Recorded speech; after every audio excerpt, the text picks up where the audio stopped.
Halo Alvina, makasih banget udah mau diwawancara buat tugas kali ini. Aku mau tanya soal tafsir kontekstual. Kamu familiar banget kan sama konsep ini? Halo juga Wardah. Iya, aku paham. Tafsir kontekstual itu kan cara memahami Al-Quran dan mempertimbangkan konteks zaman sekarang. Jadi nggak cuma baca literal teksnya aja.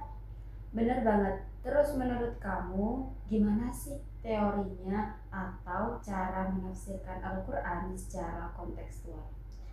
Jadi, pertama kita harus pahami teksnya dulu, termasuk makna bahasa asli dan tafsiran ulama terdahulu. Tapi itu belum cukup. Kita juga harus lihat konteks sejarah waktu ayat itu turun. Misalnya, ada ayat yang ngomong soal perbudakan. Dulu perbudakan itu normal di masyarakat Arab, tapi sekarang konteksnya beda. Ayat itu sebenarnya ngajarin kita buat menuju penghapusan perbudakan, bukan malah mempertahankannya. Oh, jadi tafsirnya juga harus menyesuaikan dengan perkembangan zaman ya? Iya, tepat banget.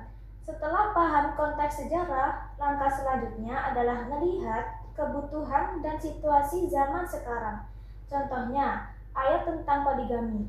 Waktu itu poligami diizinkan dan melindungi perempuan dan anak-anak yang kehilangan suami atau ayah di masa perang.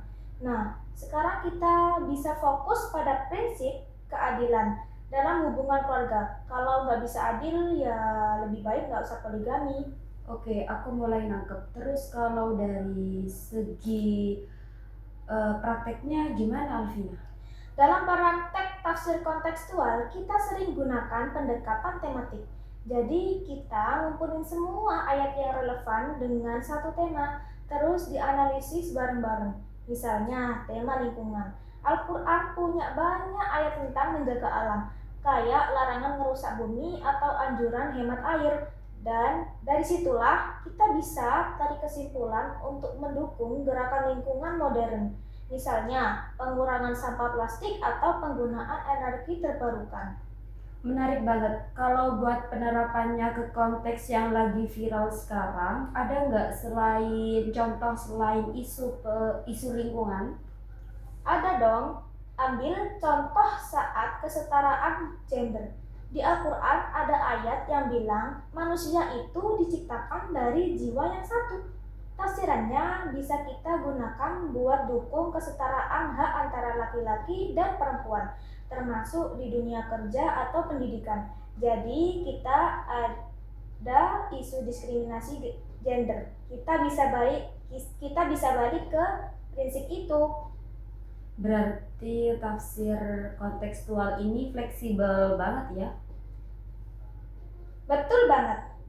Tetapi kita harus hati-hati. Tafsir kontekstual itu nggak berarti kita bebas interpretasi tanpa dasar. Harus ada landasan dari teks, konteks sejarah, dan tujuan syariat.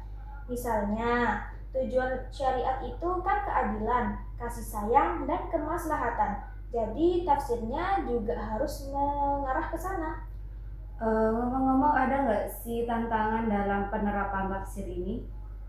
Ada Wardah, salah satu tantangannya adalah beberapa orang masih kaku dalam memahami ayat.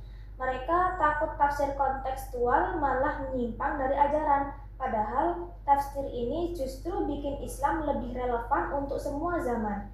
Tantangan lain, nggak semua orang punya kemampuan buat paham konteks sejarah atau kompleksitas ayat. Makanya penting belajar tafsir dengan bimbingan ahli. Iya, setuju banget. Aku makin paham. Oke, makasih banyak Alvina atas waktunya dan penjelasannya. Sama-sama Wardah, semoga tugasmu lancar ya.